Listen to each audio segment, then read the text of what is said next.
How to withdraw TikTok shop balance. Hey guys, welcome back to our channel. So in order to withdraw TikTok shop balance, here's what you need to do.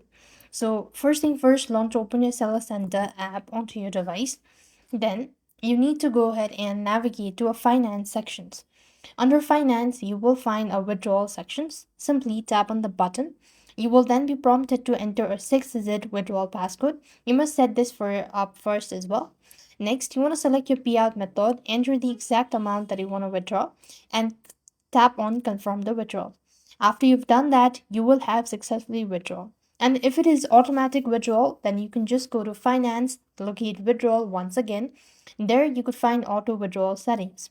Simply toggle the auto withdrawal sections to turn it on, and funds are typically transferred to your primary bank account once a week, often on Wednesday. So this way you'll have successfully withdraw TikTok shops balance. I hope the video was helpful. Make sure to like, share, and subscribe. Thank you for watching. See you in the next video.